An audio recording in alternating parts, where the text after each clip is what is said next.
Adelante.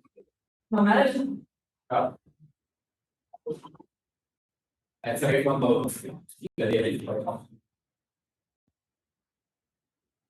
dale. Fíjense, una respuesta inmunitaria exitosa contra un patógeno va a depender de la interacción y la participación de distintas células del sistema inmunitario. Las células del sistema inmunitario son clasificadas en dos grandes grupos. Hablamos de las células de la respuesta inmunitaria innata y hablamos de las células de la respuesta inmunitaria adaptativa. Recuerden, la respuesta inmunitaria innata es esa respuesta que se desarrolla minutos a horas después del insulto antigénico. Dentro del grupo de las células de la respuesta inmunitaria innata, tenemos los polimorfos nucleares, también llamados granulocitos, que incluyen a los basófilos, eosinófilos y neutrófilos. Además, participan los mastocitos, las células citotóxicas naturales, tenemos los macrófagos y células dendríticas. Fíjense, los macrófagos y células dendríticas son células capaces de endocitar un antígeno o un patógeno, procesarlo y posteriormente presentarlos a través de moléculas del complejo principal de histocompatibilidad a los linfocitos que forman parte de la respuesta inmunitaria adaptativa. Estas células, como los macrófagos y células dendríticas, son llamadas células presentadoras de antígenos. Y ellas van a informar a las células de la respuesta inmunitaria adaptativa de la presencia de una infección. En la respuesta inmunitaria adaptativa es la respuesta que se desarrolla días después del insulto antigénico. En esta respuesta van a participar los linfocitos T y las células O, linfocitos B. Fíjense, las células T, una vez que reconocen el antígeno presentado por las células presentadoras de antígeno, va a sintetizar y secretar citoquinas que van a activar a las células B, que se van a diferenciar en células plasmáticas productoras de anticuerpos.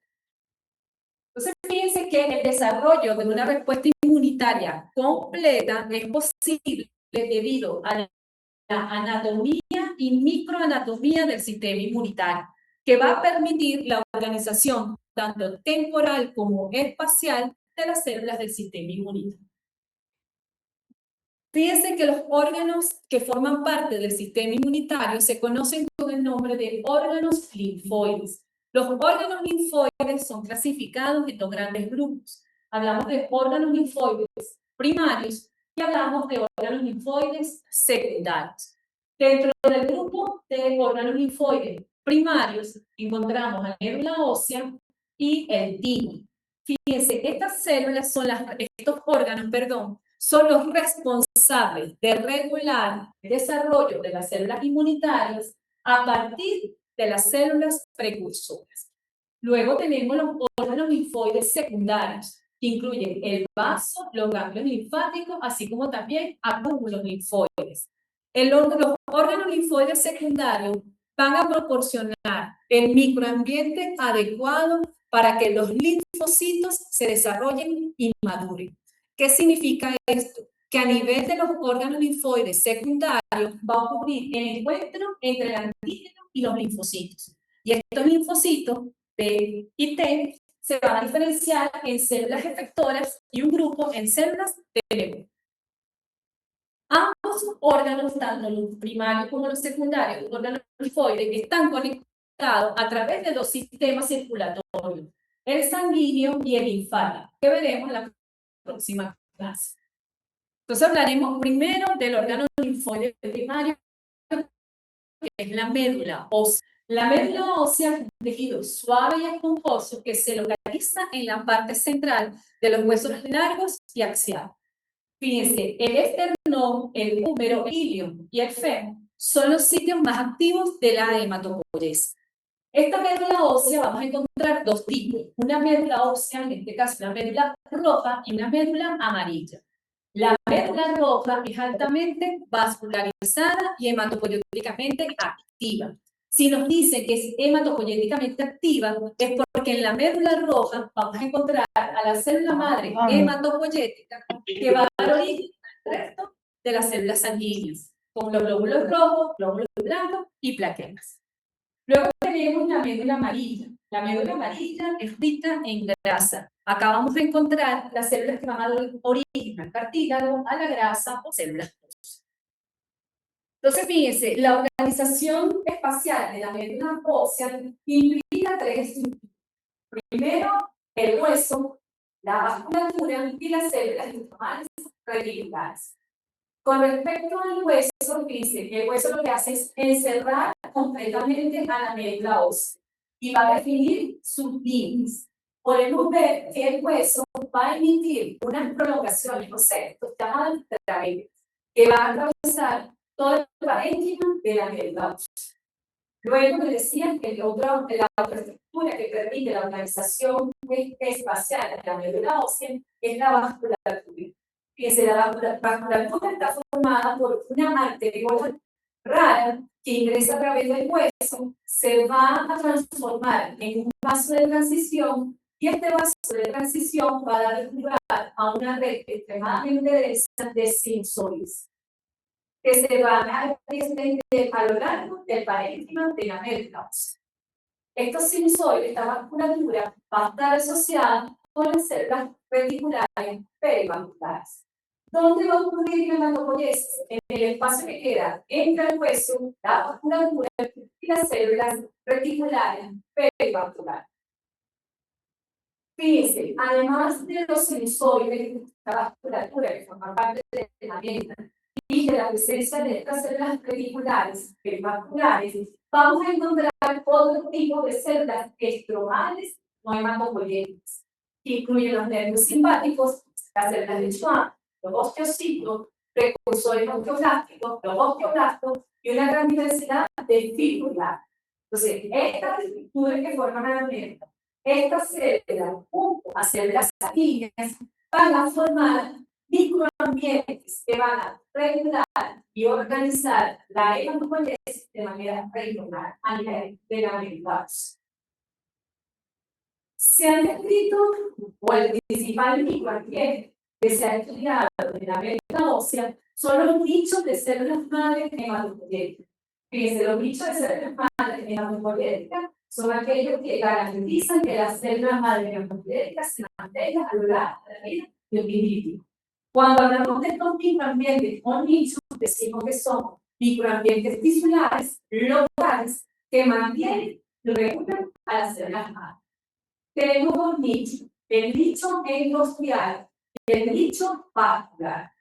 Cuando hablamos del endosterial, es el área que rodea directamente al hueso que está asociado al osteoblasto. Los osteoblastos son las células que van a ir al hueso. Fíjense, el nicho endosterial sería esa área que está en contacto con la parte interna del hueso, que es el endosio. A nivel del nicho endosterial vamos a encontrar principalmente células madre hematopoyéticas no diferenciadas. O sea, vamos a encontrar las más inmaduras. Y este nicho va a favorecer el estado de reposo de estas células y la autorregulación a largo plazo de estas células madre hematopoyéticas. Luego tenemos el nicho vascular. Fíjense, el nicho vascular es el área que va a rodear los vasos sanguíneos. Puede estar rodeando a los sinusoides o puede estar rodeando a las arterioles. Hablamos de dos nichos vasculares. El nicho vascular sinusoidal, porque rodea al sinusoide, y el nicho vascular arteriolar, porque está rodeando la arteriola. En el caso del nicho sinusoide vascular, que es el más frecuente, va a permitir la proliferación y diferenciación de las células madre hematopoyéticas. Es decir, que las células madre que estaban en reposo sienten acá a nivel del nicho endosterial salen hacia el nicho sinusoidal para diferenciarse, madurar y posteriormente salir a circulación.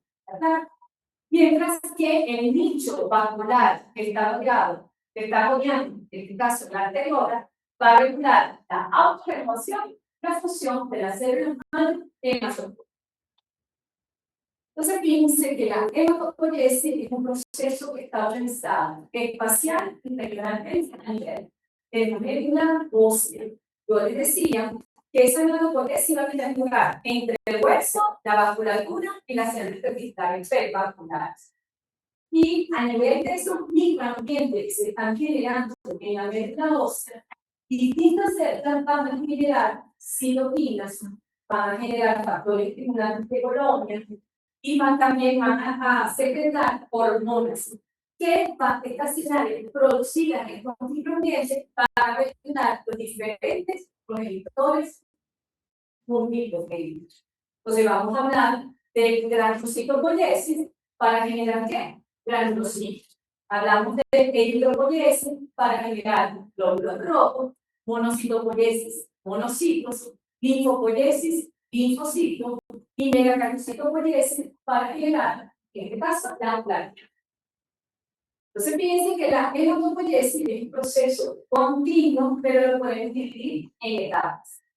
Una primera etapa involucra a la célula madre pluripotente. Fíjense, esa célula madre pluripotente y la célula madre hematopoyética que está en la médula ósea. Ella tiene dos funciones. Una función es mantener su número a lo largo de la vida del individuo. Y una a través de un proceso llamado autorrenovación.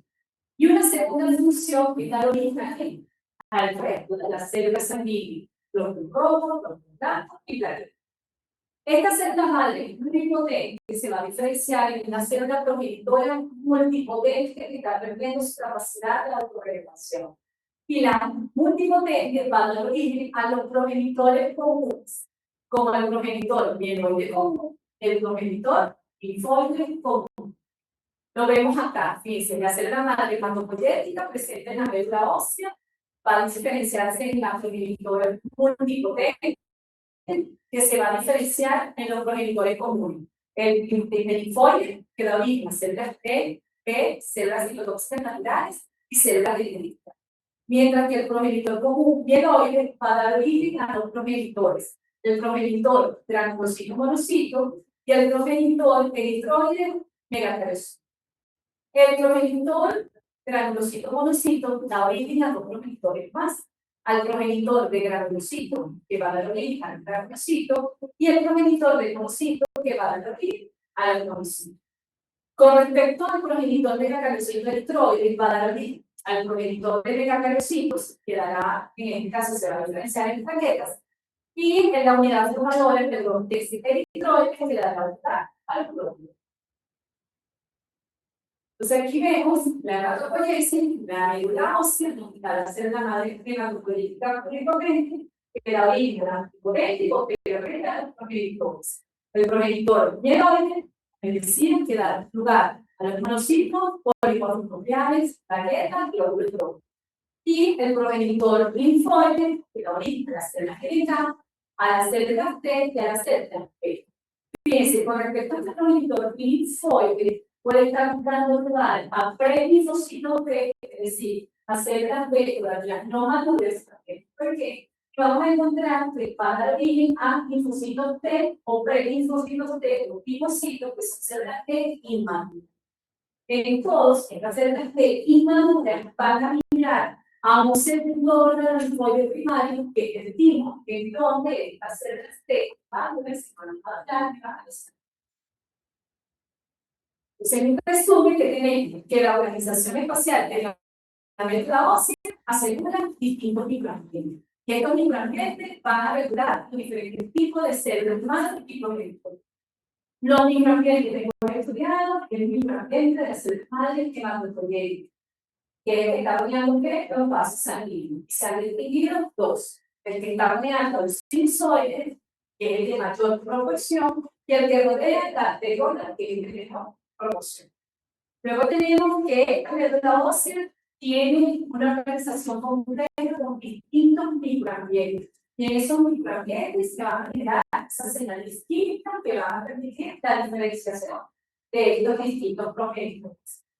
Sin embargo, a pesar de que conocemos esto, la organización espacial de la hematopoiesis es siendo poco conocida. ¿Por qué? Porque no sabemos dónde ocurre la hematopoiesis, dónde ocurre la hematopoiesis, pero sabemos todo lo que es ambiente de los estados. ¿Está claro aquí en el caso? Fíjense. La médula ósea en los vertebrados que poseen médula ósea. Las células B se desarrollan a nivel de la médula ósea y se dentro de los vertebrados del caso de los mamíferos, como el hombre, como las células B se originan en la médula ósea y maduran en la médula ósea. O sea, salen linfocitos B maduros. Sin embargo, hay vertebrados en donde, si bien las células B se desarrollan en la médula ósea, se inicia con original en la médula ósea, ella va a madurar en otro orden. Como en el caso de las aves. Fíjense, las aves, si bien las células B se originan en la médula ósea, ellas van a madurar en un órgano linfoide que se llama bolsa de Fabry. En el caso de los mamíferos, vamos a encontrar rumiantes, pájaros, canados, e incluso los cerdos, si bien sus células B se originan en la médula ósea, ellas van a madurar en las placas de Peters, que son órganos linfoides secundarios. Entonces, con respecto a las aves, fíjense que esa bolsa o bolsa de Fabricio, entonces un órgano linfoide que se encuentra conectado al intestino. Las aves, como todo invertebrado, tienen su médula ósea, su timo, que son órganos linfoides primarios, y poseen sus órganos linfoides secundarios, vasos y ganglios linfáticos. Recordando la hematopoiesis, fíjense, la célula madre de la mujer indica adaptar son organoides y para ayudar al precursor linfoide. Yo les decía que este precursor linfoide es la parte externa del cartílago, la célula genética, y puede dar prelinfocitos B o y va a dar lugar a los prelinfocitos T. Los prelinfocitos T para donde digan al timo, para dar lugar a los linfocitos T. Los prelinfocitos T, en el caso de las aves, ¿a dónde se van? A la bolsa de Fabry. Y en el caso de los rumiantes y de los cerdos, ¿a dónde van? A las placas de Peters para dar lugar a linfocitos T. Recordar que los humanos se originan y maduran en la médula ósea. En el caso de las aves se origina en médula ósea, pero maduran en la bolsa de Fabry. Entonces, fíjense que esta bolsa, o también llamada bolsa de Fabricio, fue descrita por Girolamo Fabricio, un profesor de cirugía de la Universidad de Padua, Italia. Fíjense cómo lo describió él. Él la describió como una estructura hueca conectada a través de un conducto a la cloaca, la parte dorsal de la cloaca. Fíjense, él murió en 1619. Como en 1680 es cuando aparece la descripción de la bolsa de Fabricio. Sin embargo, la función de la bolsa o bolsa de Fabricio se describe en 1956. O sea, hace mucho tiempo hasta que identificaron cuál era la función del alimento, en este caso de la bolsa de Fabricio. Pero no fue una investigación que estaba buscando identificar cuál era su función. No, fue por serendipia, es decir, que fue por azar. O sea, por azar descubrieron la función de esta bolsa o bolsa de Fabricio. ¿En qué consistió? Fíjense, y colaboradores, ellos estaban trabajando en querían generar anticuerpos dirigidos contra el antígeno POP de salmonella difficile. ¿Qué hacían ellos? Generaban cultivos de la salmonella, la activaban con calor e inyectaban la gallina. Y las gallinas que hacían producían anticuerpos contra salmonella. ¿Qué pasó? Ellos mientras hacían su experimento, había otro grupo que estaba trabajando con gallinas a las cuales habían equipado, es decir, habían practicado homosexualismo. ¿A qué grupo les sobraron las gallinas? Llegaron a los gallinas y hicieron un experimento. Y agarran sus gallinas sin bolsa y tenía su gallina con bolsa. Cuando hace el mismo procedimiento en donde inocula esta salmonella inactivada por calor en esta gallina, ¿qué observó él? Que las que tenían bolsa generaron anticuerpos dirigidos contra salmonella. ¿Y qué pasó con las que no tenían bolsa? A los 12 días, 3 murieron. Y solamente 3 sobrevivieron. Y las 3 que sobrevivieron no produjeron anticuerpos. Entonces, de allí la relación entre la bolsa y la producción de anticuerpos, y que lo demostrado que la bolsa de Fabricio es el órgano responsable de la maduración de las células T en las aves. Sí. De la manera aquí. Es cortito, pero es muy base. Entonces, fíjense, se ha descrito una enfermedad que dan las aves, que se llama enfermedad de humor, bursitis infecciosa o nefritis infecciosa aves. Fíjense, es una enfermedad que afecta a las aves jóvenes de 3 a 6 semanas de edad. Está causada por un virus llamado de género Apipirnavirus de la familia Pirnathidae. Cuando las aves se infectadas con este virus, ¿qué ocurre? Muchas de ellas sucumben ante infecciones y mueren. ¿Por qué? Porque se observa que hay una inflamación de la bolsa con una posterior atrofia de la misma y se lidera a distintos grados de nefritis y nefrosis y finalmente inmunosupresión. Es decir, que estas aves pueden producir anticuerpos. Como no producen anticuerpos, puede que se sucumban antes de la anticuerpos, pero con grados de infecciones de las cuales no pueden estar. Pregunta. ¿Entendió medio? Cuando fue Jessie, la bolsa, yo lo hago presa. La célula linfoide son células dendríticas, pero las mieloides también. Sí, hay dos grupos de células dendríticas. Tenemos células dendríticas de origen mieloide y células linfoide. La misma tiene que separar las animales, generalmente en el caso de la linfoide se separan. Pero vamos a comentar, va a confundir con generación, vamos a hablar de células dendríticas que no son mieloides. Pero estas son de origen hematopoyético y generalmente las células dendríticas son principalmente células presentadas. Yo cuando habló sobre los nichos vasculares de la ciudad y también el nicho arteriolar, ambos permiten que las células se diferencien. Fíjate, en el caso del que está a nivel de la arteriola, más bien lo que hace es que mantengan y que se autorrenueven. O sea, es como más inmaduro. O sea, cuando uno lo revisa, es como más inmaduro y dice que son poco frecuentes. O sea, como el endosteal, que tú tienes las quiescentes, las en reposo, las células madre como tal. Mientras que las que ya vienen para el vasculares son las que van a salir. Entonces, sí se han descrito esos dos nichos. Fíjense, ese efecto es como los más recientes. Entonces tenemos el órgano linfático, médula ósea.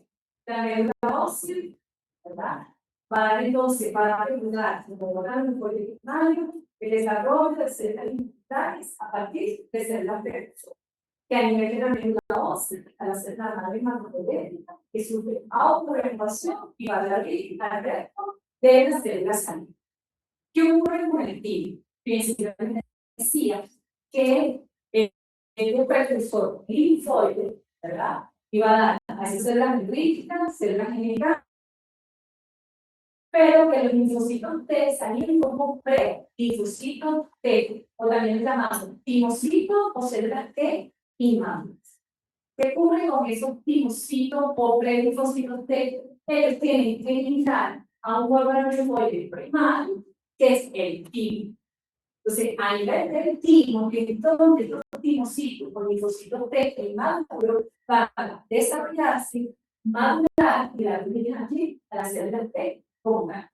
Entonces, fíjense, el timo es un órgano linfoide primario que se encuentra localizado en el intestino superior delante del corazón y los grandes vasos. Si vemos el timo, fíjense, son dos lóbulos.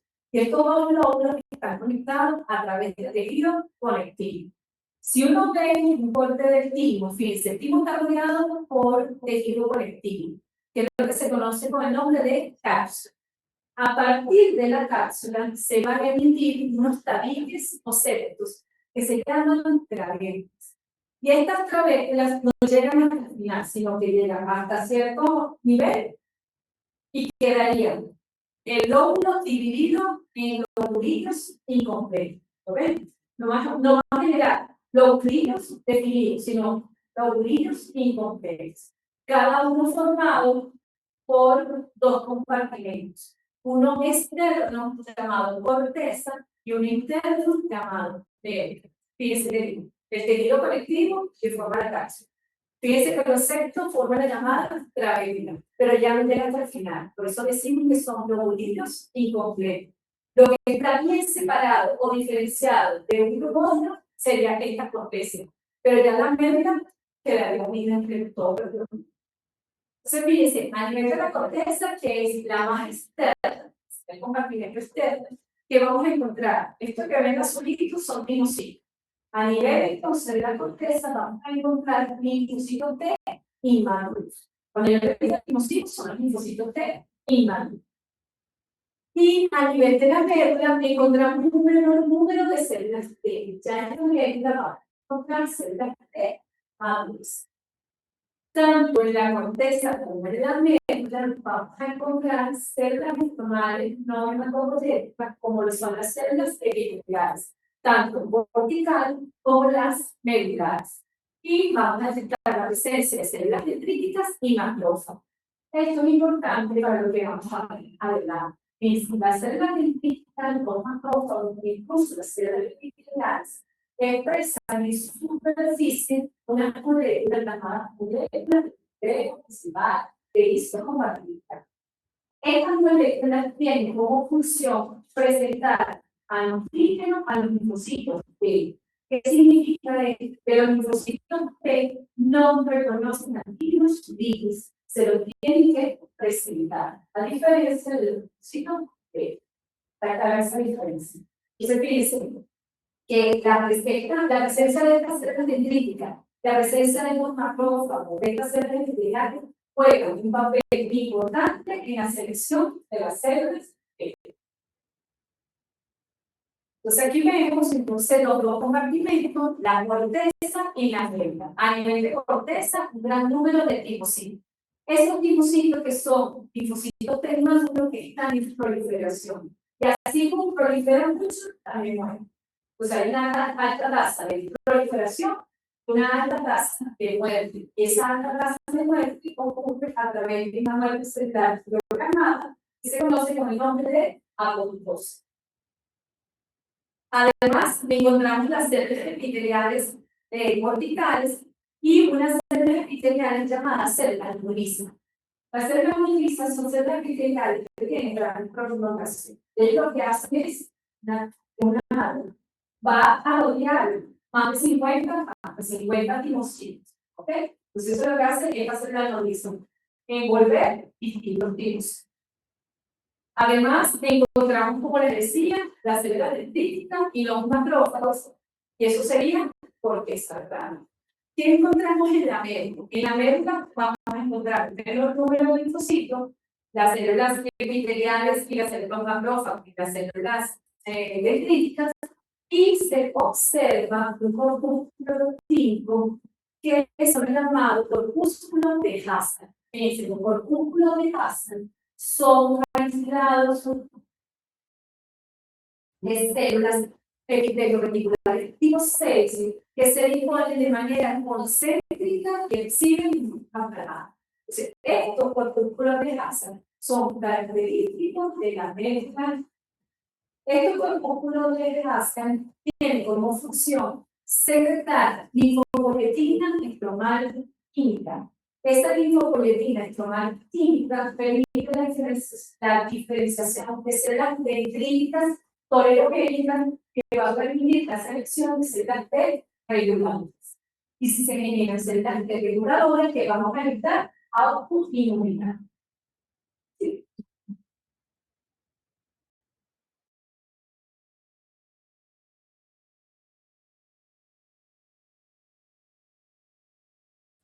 Entonces, la hematopoietina va por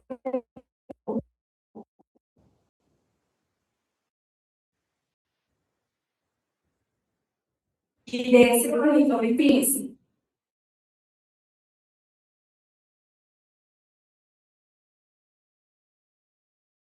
La idea de certificar fue trabajar con ratones neonatos, o sea, recién nacidos, a los cuales le retiraban el pino, que sería una timectomía. Cuando le hacían la timectomía de estos ratoncitos recién nacidos que van a estar, ¿qué se observaba? Que no había células de máculas en circulación, que disminuían los linfocitos B circulantes y se ve afectada tanto la producción de anticuerpos como la inmunidad creada por células. Una evidencia de la función del pino. Pero hay dos evidencias naturales, como en el caso de los ratones desnudos, que son ratones que tienen una mutación a nivel de piel que impiden que ellos desarrollen timo. Y hay una patología, que es una patología de inmunodeficiencia, llamado síndrome de Tosh. Este síndrome se caracteriza por una eliminación en el brazo largo del cromosoma A22. ¿Y qué pasa con estas personas? Sufren de aplasia típica o una aplasia. ¿Y qué se ha visto tanto en estos ratones desnudos como en las personas con inmunodeficiencia? Que disminuye los linfocitos circulantes, que se ve afectada a la producción de anticuerpos y que disminuye la inmunidad de ambos. Se está confirmado entonces que el timo es el órgano responsable de la formación, maduración, desarrollo, maduración de la nutrición. Ahora sí, de la noticia es el timo sufre cambios con la edad. A medida que envejecemos, nuestro timo va cambiando con un cambio, va disminuyendo de tamaño y va disminuyendo el número de células de los órganos. Entonces, hay un cambio de timo, no solamente de tamaño, sino también de celularidad. Entonces, fíjense, en la pubertad, el timo alcanza el mayor tamaño. Eso hace esta gráfica de el cerebro. A medida que envejecemos y estamos entrando a los 60, ¿qué es lo que ocurre? Ese timo va, o sea, disminuye su tamaño, pierde células y más bien está formado por el gas. E incluso llega a pasar el gas. Entonces, fíjense cómo el timo va cambiando con la edad. Ahora, ¿qué importancia o cómo se evidenció el efecto que tiene la edad sobre el timo? Fíjense que primero, teníamos se seleccionaron dos tipos de ratones. Ratones indígenas y una jovencita. Y ratones de 33 meses que serán los viejos. A estos ratones, tanto los del día como de 33 meses, les trajeron el timo. Es decir, se les practicó timectomía. ¿Y qué se tomaron? Se tenían un grupo de ratones de edad avanzada, dos grupos de ratones de edad avanzada. A este grupo de ratones de edad avanzada le hicieron el trasplante del timo del ratón neonato. Y a este grupo de ratones de edad avanzada le trasplantaron el timo de un ratón viejo. Y observaron que los ratones viejos que recibieron el timo de un ratón neonato incrementaban la función inmunológica. En comparación al ratón viejo que recibió mismo inmunos. Entonces vemos cómo con la edad va disminuyendo entonces la celularidad y el tamaño del timo. Por eso a medida que vamos envejeciendo, no vamos más. Entonces aquí vemos el timo, como les decía, localizado sobre el corazón y los grandes vasos. Y vemos el borde, fíjense, aquí tenemos la cápsula formada por tejido conectivo. Y esa cápsula emitiendo trabeculas, permitiendo entonces que cada lóbulo tenga distintas lobulillas y complejas, formado por su corteza y formado por su medio. O sea, aquí está la adición, fíjense, cuando se hace la adición con eosina hematocilina, lo más oscuro va a ser la corteza. ¿Por qué? Porque hay muchos virus. Es muchas células de familia. ¿Y cómo va a ser que la adición a nivel de la médula? Más claro, porque es el objetivo. ¿Y qué es lo que tenemos que distinguir para saber que es una médula típica? Los corpúsculos viejas. O sea, fíjense, cuando el linfocito viaja de la médula ósea a través de circulación, va a entrar al timo a través de las médulas postcapilares en la unión córtico-medular. O sea, que entra por aquí. Se pasa primero por la médula, se va para corteza. Entonces, fíjense, los linfocitos inmaduros que están migrando de la médula ósea ingresan al timo, ellos van a pasar por diferentes etapas de maduración. Las etapas de maduración que están determinadas por distintas moléculas. Una de ellas son las moléculas con receptores, que son CD4 y CD8. Vamos a ver timocitos que son doble negativo, es decir, que expresan el CD4 y CD8, timocitos doble positivo, que expresan CD4 y CD8, y timocitos simple positivo, que expresan o CD4 o CD8. Ese es un marcador que nos permite ver las diferentes etapas de maduración del glicosa. El segundo marcador es el TCR. Las células T empiezan en su superficie con receptores llamados receptores de células T o TCR. Si hablamos de células T, se llama TCR, para decir receptor de células. Fíjense, los TCR, si una célula expresa un TCR, el bolsillo esa célula tiene que empezar CD3. O sea, cuando veamos que una célula expresa CD3, esa célula está empezando TCR. CD3 es un complejo de 6 proteínas que va a estar siempre asociado al TCR. ¿Por qué? Porque esas 9 que forman parte del CD3 poseen los motivos necesarios para que la célula crezca. ¿Sí? Entonces, fíjense, vamos a encontrar las moléculas que nos permiten saber las diferentes etapas de maduración, las moléculas por receptores.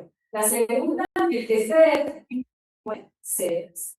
Si una célula tiene CD3, ya lo sé, que es una célula T, pues empezando con CD3. Porque después veremos que en las 2 semanas vean que hay distintas células que empiezan TCR. Entonces, fíjense, se han escrito 2 linajes de TCR. En este caso de receptores. Y hablamos de los tipo 1, que son los TCR formados por una cadena gamma asociada a una cadena E. Estos TCR gamma delta o linfocitos T gamma delta son poco frecuentes. Tienen una frecuencia que va de 1 al 10% a nivel de circulación. Vamos a encontrar principalmente en distintos puntos. El resto de los linfocitos de las células T, de sangre periférica, presentan un PCR tipo 2, es decir, formado por una cadena alfa asociada a una cadena beta. Entonces tenemos 2 linajes, en este caso basado en TCR, que son los TCR gamma delta y los TCR alfa beta. Y que las moléculas correceptoras, la presencia del TCR CD3 nos puede indicar el estado de maduración de ese virus. ¿Qué es lo que ocurre? Fíjense. El tigocito viene de la médula ósea, entra por la unión corticomedular a través de estas vértebras concavitales y va a venir un tigocito doble negativo. ¿Qué significa doble negativo? Que me expresa ni CD4 ni CD8. ¿Qué es CD3 negativo? Si es CD3 negativo, expresa TCR. Entonces, tenemos ese tigocito doble negativo que expresa TCR, la expresa molecular cuantificada. Este tigocito doble negativo va a dar lugar a 2 linajes. Un linaje son las llamadas CD4, CD8 negativas, fíjense, doble negativo, pero expresa CD3. Si expresa CD3, ¿ya empezamos de CD3? Sí. Entonces, estos tigocitos que están empezando CD3 positivo y son doble negativos, son las células T gamma delta. El 70% de las células T gamma delta no expresan ni CD4 ni CD8. El 30% de los linfocitos T que expresan TCR y gamma delta expresan CD8. Y menos del 1% de las células T que expresan gamma delta no expresan CD4.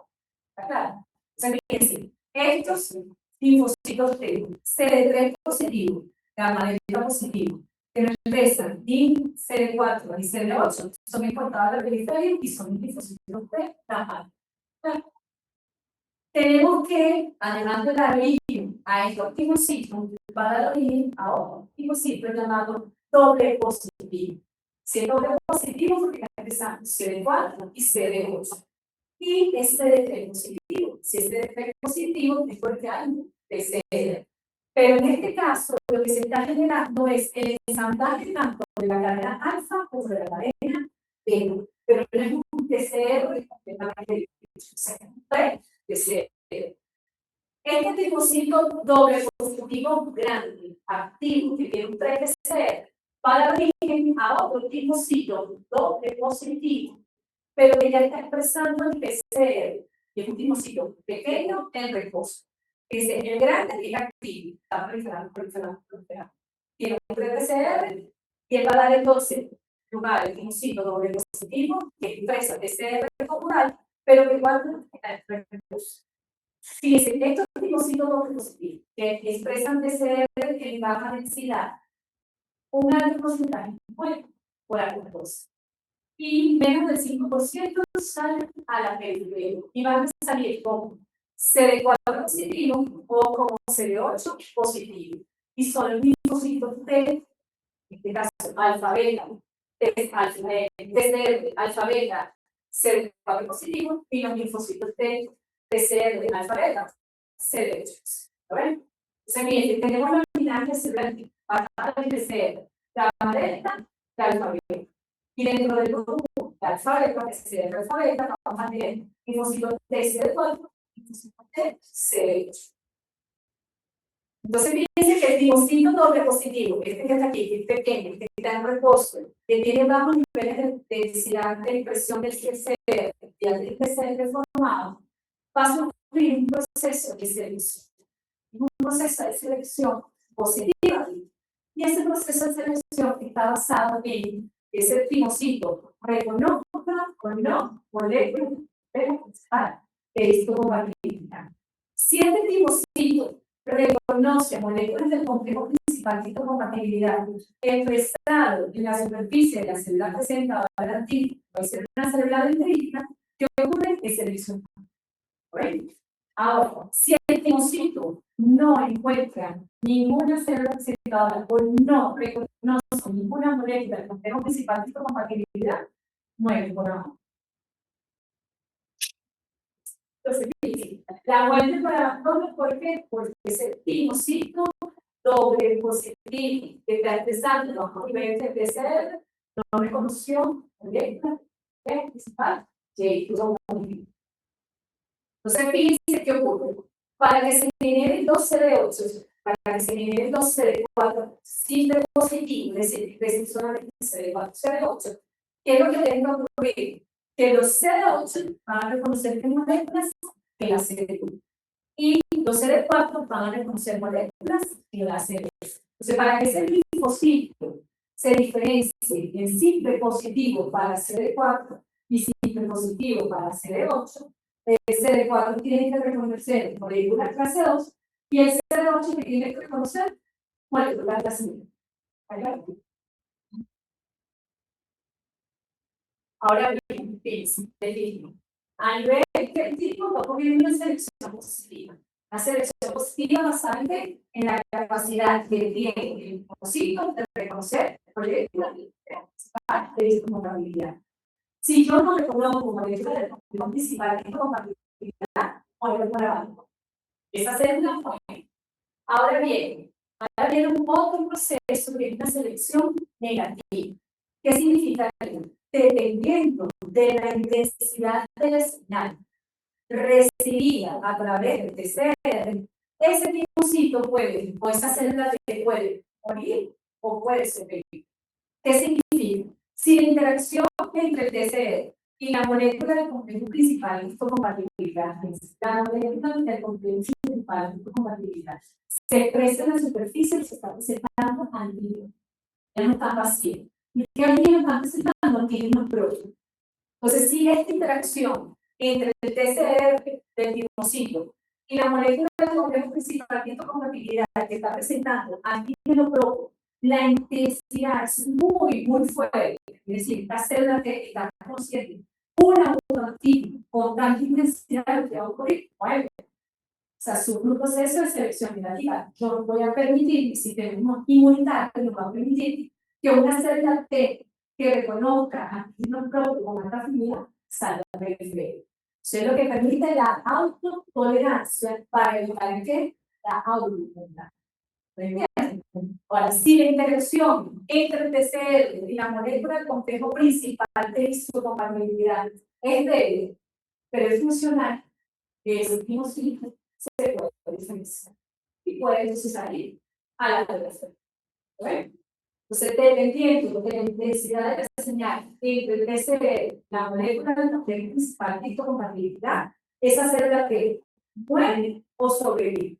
Si la intensidad es muy fuerte, muere. Si la intensidad es débil, sobrevive. Entonces, basado en ello, tenemos entonces todo el proceso de selección a nivel del tipo.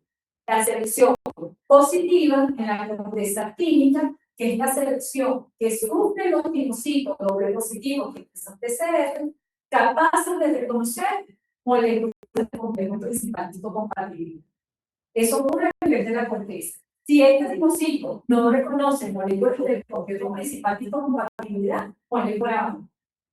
Entonces dice, esa selección positiva está restringida ¿a quién? A las moléculas de histocompatibilidad. ¿Por qué? Porque si reconoce moléculas placebo, ¿qué va a hacer? Se reconoce. Y si reconoce moléculas placebo, va a ser célula. Ahora, tenemos ya esos mismos ciclos que se esas células T se les va a ser el 8 positiva, y ahora a nivel de la médula viene la selección negativa. Pasa que en la fibra, mientras mayor sea la interacción entre el TCR y el antígeno propio presentado con la molécula de complejo principal de compatibilidad, este tripsino muere. Si la intensidad de señal es débil, entonces el tripsino sobrevive y al molecular a la salida. Se vemos acá que la fila del TCR por el complejo NHC lo propio es lo que va a definir el destino de esa celda T. Si es muy fuerte, muere por afectoso. Si es intermedia moderada, va a permitir la diferenciación a celdas T reguladoras que van a la periferia. Si es de baja afinidad, permite la supervivencia, esa celda T sale de circulación. Si ese TCR no reconoce ninguna molécula, muere por abandono y muere por abandono. El segundo resumen de la pregunta. ¿Algo que me parece? Está claro. Se me dice. Yo les decía que el linfocito venía doble negativo desde la médula, ingresa al timo, y ocurre que ese doble negativo pasa por distintas etapas. ¿Qué pasa de doble negativo de una vez a doble positivo? Va pasando por 4 etapas diferentes. Pasa a una densidad de presión de una molécula de la presión llamada CD44. Está basada en la expresión de CD25, que es la cadena alfa del receptor de interleucina 2. Interleucina 2, que permite que la citata se vuelva alfa. Y va también a depender de la expresión de CD117 o CKIT, que es el receptor del factor de células. Los timocito que llega, está llegando de la médula hacia el timo, va a ser un doble negativo que no expresa CD25, pero expresa CD44 y CKIT. Luego se va a diferenciar en un timocito que expresa tanto CD44 como CD25.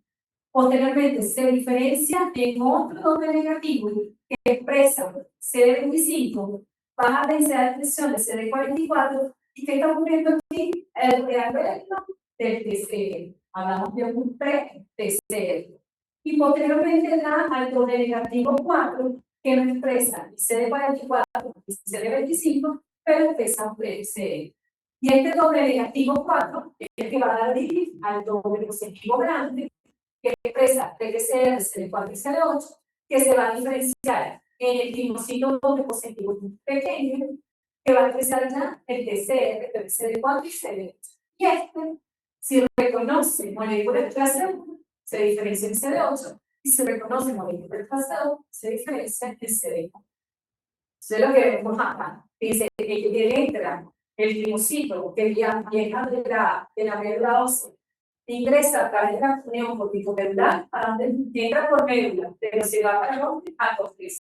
Se viene ese doble negativo 1, expresa CD44, pero no CD25. Doble negativo 2, expresa CD44, CD25. Doble negativo 3, expresa CD25, PCR. El doble negativo 4, que es el que está expresando PCR, y en este caso, dice CD4 y CD25. Y da lugar a los linfocitos doble positivos y maduros, que son selección positiva en la corteza. Es decir, que se reconoce la molécula clase 1, van para ver. Si no la reconocen, mueren. Mueren por abajo. Y estos linfocitos doble positivos y maduros pequeños, que ya fueron seleccionados, ¿verdad? El reconocimiento de las moléculas del complejo principal de histocompatibilidad, van a sufrir ahora selección negativa. Es decir, si la afinidad es fuerte, me muero. Si la afinidad es débil, se sale. O sea, si la intensidad es demasiado, entonces vemos entonces cómo los tipocitos pasan por diferentes etapas de maduración, basados en siempre de manera sencilla. Nada más estamos hablando de moléculas de adhesión, de un PCR, pero todo está determinado a través de factores de transcripción. Esos factores de transcripción es lo que permiten finalmente la diferenciación acerca de CD4 y CD8. Se fíjense, el resumen que tenemos, que los linfocitos T derivan de la célula madre hematopoyética presente la médula ósea, ¿verdad? Que se diferenció en un progenitor linfoide común, que tiene que migrar hasta el tipo para poder madurar ser un linfocito T como tal. Que el tipo es el que proporciona el microambiente especializado, arquitectónicamente organizado para el desarrollo de las células T madres. No voy a hablar de esto, porque lo que puede ser también más calmo. Se le va a dar hace 3 años. Entonces, fíjense, médula ósea y timo. Fíjense que está con la que pasa, es importante tener en cuenta, porque cuando vemos en clase física, de una linfodescental, tiene todo contacto con el linfocito como tal, y luego la doctora Celania con el linfocito T. La vecina de T, pero yo porque la perspectiva unitaria de la presentación del T. Y esa función, ustedes lo vieron de manera general, pues la autora Santiago dice. Y ahí van a poner la perspectiva unitaria, y nada, adaptativa, que se la comisión. ¿Tienen alguna pregunta? Ese proceso de maduración, ¿qué tiempo se ha ocupado? Ese el proceso completo de maduración, ¿qué tiempo va a poner? Mira, yo leí que existía un montón de tiempo. Entonces, pero fíjate cómo, claro, que no bien, el sistema, o sea, el sistema inmunitario tiene que ser un preciso, porque apenas haya una célula de autoreactiva, o vegetal, incluso los linfocitos T se requieren que sean efectivos o funcionales, porque muchas células B se van a activar gracias al linfocito. O sea, una célula B, al final que se activa de manera independiente de la célula. De un proceso de activación pero muchas veces para generar actividad. Se toma tipo de cuatro actividades que necesita una célula de vino para evitar todo el proceso autoinmune en donde tanto mismos de capaces de reconocer el vino. Pero en el caso del vino no puede ser a la vez. O sea que posiblemente la célula TCD4 está conociendo un antígeno que se lo está presentando una película de cómo está en familiar la serie. O sea, una serie cuadrática. Por eso hay que tener, por eso debe ser principio, que la respuesta unitaria completa va a tener de todos los, de eso acabamos de maduración, que va a permitir que esta célula T se pueda distribuir en un espacio. Y esa respuesta va a ser exitosa siempre y cuando tu célula T y tu célula B y el resto de las células mejor que sean funcionales. O sea, porque si tú no tienes una célula funcional, va a generar fermento y inmunodeficiencia por la probabilidad de inmunidad. O sea, porque una célula mejor que sea defectuosa, te puede generar inmunodeficiencia. O algún linfocito que sea correctivo, te va a generar autoinmunidad. Entonces, debe haber un control finalmente regular en lo que sea la diferenciación y maduración de las células del sistema. Entonces, es más, traten de llegar aquí, regresando a las 9:1. El examen es dado. Recuerden, el examen lo hace el involuntario y el examen lo hace la doctora. El examen lo hace y cada quien va a hablar de sus preguntas. Entonces, claro, se lo ponemos en el documento para que la Mira, si me quedo pensando yo, te puedo hacer de otra. La vuelta de nuevo. Pero se va a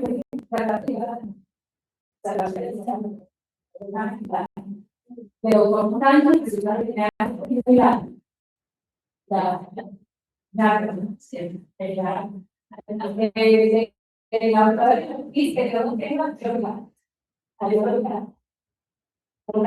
la idea es que no piense en el tiempo, pero cuando te llega desarrollando todo eso, sabemos que llega uno a recibir.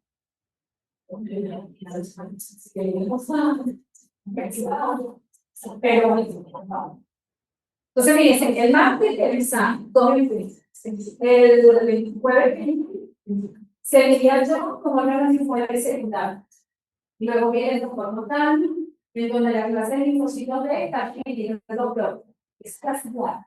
Luego vendría la doctora señal delante, continúa, que es el examen. ¿Cuál es la discusión del examen?